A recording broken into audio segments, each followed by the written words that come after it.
Alberto, the 47th edition of the festival. Yeah. And there's something I love from having visited the festival in Puglia, apart from the fantastic wine. I do think you have some of the finest wine in the world there. Oh. Is the fact that it's very much an outdoor festival, isn't it? Apart from some of the concerts, everything seems to happen in piazzas and the great open spaces in the old Ducale Palace and the farmhouses and their courtyards around. The idea is that our festival is like a spread out theater. We have one main stage that is not a real stage. It's a court of the city hall of Martina Franca, an old building from Middle Age, founded in the Middle Age, and every year in July that gets our stage. But of course, it's not a common theatrical stage, but it's the heart, the symbol, the center, the epicenter of the festival. And the main operating performances take place in that historical and symbolic place, venue. I have to add that it's a strange thing about the transformation periodic every year of this building from the power center, historical power center, to the artistic center of the city every year. And this is very important because, you know, the people of Martina Franca, generation after generation, have seen that building as the center of the power, the closed castle where the powerful people, the rich people find and meet to decide the destiny of the city and of everybody. But the festival did the magic to transform, to open the doors and to transform the power symbol of the city in the artistic, ideal place where the dreams come true for everybody. But the festival can count on several different venues that year after year I tried to add to the offer for our audience, starting from some specific historical venues in the center of Martina Franca. For example, for instance, the cloister of San Domenico is a middle-aged church with a fantastic small cloister where we used to offer concert, chamber music, but even small productions of chamber operas. For example, this year we will have in that venue Opera Saloon by Pauline Viardot, Le Dornier-sur-Ciel. Just to go back on that, I mean, the courtyard of the old Palazzo Ducale, the old ducal palace, is a wonderful space. And in a way, since so much of the festival is devoted to early opera, it's right that you're using a space in a way that in Florence, of course, they used the courtyards of the great palaces, the Pitti Palace, as the venue for opera right from the beginning of the 16th century. Yeah. So in a way, you're returning opera to its original spaces. That's very interesting point of view. Our festival is devoted to the early opera operatic scores from Baroque era, 17th and 18th century, and we are very keen to do and produce opera very respectful to the sources and to the aesthetics and to the style of the original era. And for example, we are very connected still today with the principles and ideas that Rodolfo Celletti, the very first artistic director of the festival in the 70s, took to the attention of the music world. The repertoire we are devoted to is the bel canto repertoire, but intended in a large sense from Monteverdi until the 30s of 19th century. Yes, So, because one always thinks of bel canto as that Donizetti period, when actually bel canto goes back 200 years before. And that's what your academy focuses on too, isn't it? Exactly. Every year we choose from 12 to 18 young artists from around the world, particularly devoted and interested in a school of technique, of art, of bel canto. And then after the first week, we share the group in two smaller groups, one particularly devoted to the Baroque in strict sense, Monteverdi and 17th century, and the other ones to the bel canto more modern until 1830s. It's important also to underpoint that this kind of repertoire, of vocal style, of music is particularly proper for the acoustic conditions of the courtyard of our palace, and even more, if I can say, to be listened and taken inside that particular kind of country house we call masseria, that are old and in some cases very old country houses placed in the countryside, surrounded by olive trees on the hills with a fantastic landscape. And we put small chamber operas, intermezzi buffi from 18th centuries in that frame. And you can imagine how the joy of listening that music surrounded by such a landscape and atmosphere. Our performances start after the sunset, so you can imagine the color and the lights and the soundscape as well, the birds and everything you can smell in the atmosphere. It's real something unique. It is indeed. And of course, you not only pick the voices that fit there and they bounce off the stone walls quite beautifully, but also that most of the instruments too are from period orchestras. And Fabio Luisi, your music director, of course, is one of Italy's finest period instrument conductors. What you do there, of course, is you're matching not just the sense of opera of its time and in its context, but also the sound of that opera as it would have been. And what I find interesting, and you can perhaps talk a little bit about this, is you don't go for the obvious famous operas. You go for the ones which are far less known and are not being performed in the opera houses around the world.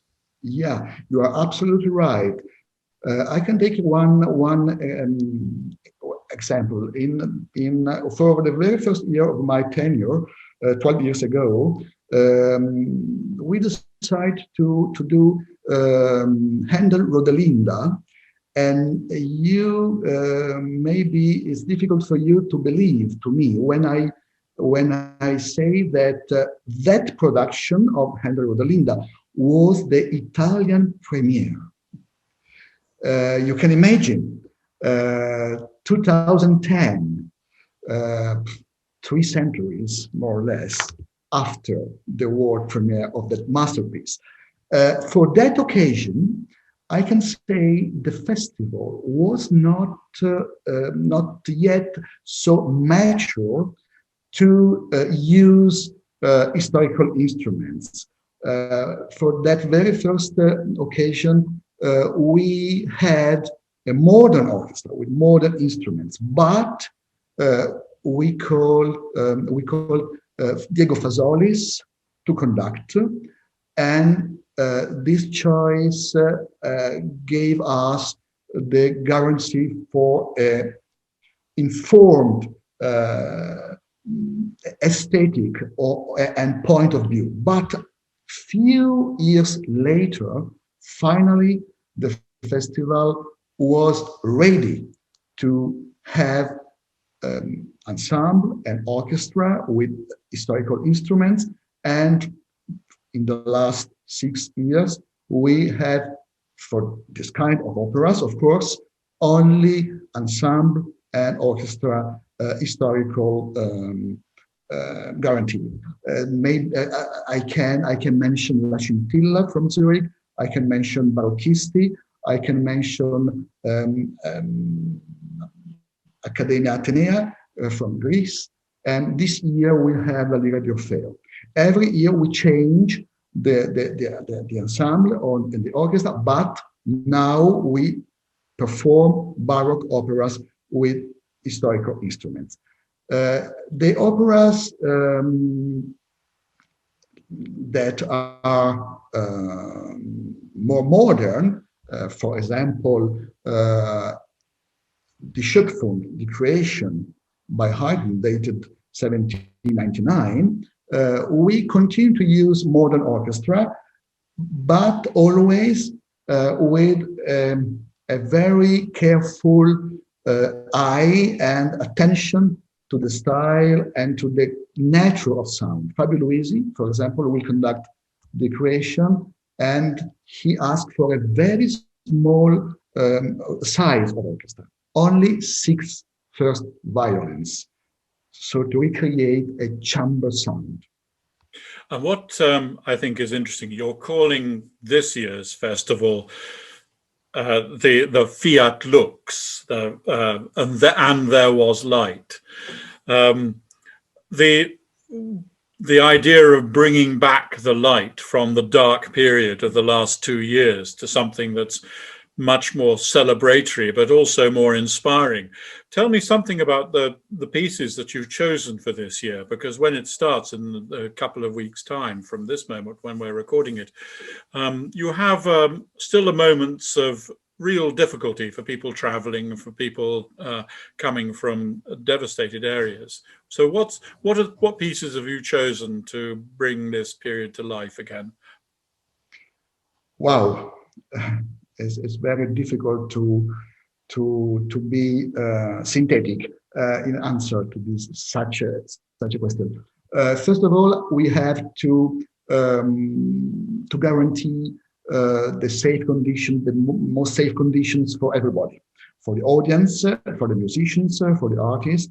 And so we decided to have a festival this year with titles that request small orchestra, small size ensemble, with choir that we can manage in a relative easy way, and title that are not so long. The Baroque can give us opera that can be very long, 3, 4, 5 hours of duration. For this year, we choose also in the duration score that are manageable. Okay, the idea and the topic we choose, Fiat Lux, is of course an echo of the greatest hope everybody can feel in the deepest of the soul. We experienced the last couple of years, more or less, very often in the darkness, both physical and psychological. We were forced to be divided, separated, without music, without theater, without performing live arts. And for us, but not only for us that share this job and this passion and this devotion, to live without art, without music, without artistic sounds, without artistic expression is a very poor life. Alberto, the music that you produce in Valle d'Itria, which I think is fascinating and sums up both the place where it is, Puglia, which is the most sort of unfashionable in many ways region of Italy. It's the bit that the tourists don't get to for its beaches or its beautiful medieval cities. And yet actually you have all of those things and you bring music to all of them. Just finally tell me, what about the Valle d'Itria festival itself you think stands out compared to all the other festivals in Europe? So we are very, very proud of the identity of the festival. And I feel my artistic mission is, first of all, to preserve the identity, the strong identity of this festival. Because when I look around me in Italy, first of all, I don't recognize, I can't see something similar. If I read the seasons of the major opera houses, but even of the major festival, monographic festival, generalistic festival, I find often the same titles, the same proposal, the same names, and I feel that the general managers, the artistic directors, fear and don't trust the audience. Don't trust that the audience.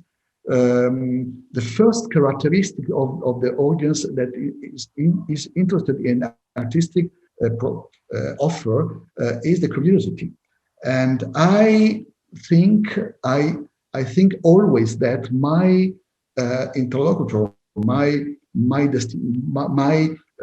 future is a curious mind. So one festival that was founded and was born in a very, very small corner of the South Italy. You can imagine it's difficult, more or less, today. You can imagine 50 years ago was quite impossible to reach that base. But the founders, Paolo Grassi, first of all, had the vision that exactly the place with that history, with that surround landscape, was the potential best place where founding a festival, not generalistic, a festival that could be devoted to the discovering of something forgotten, something rare, something unperformed. And the history told us that they were right. Alberto Triolla, thank you very much. The Valle d'Itria Festival for 2021 runs from the 17th of July until the 5th of August, and it's in the beautiful region of Puglia with some of the best Primitivo wine in the world, and it's based in the town of Martino Franco. Thank you very much indeed. Thank you to Simon Mania. Thank you very much.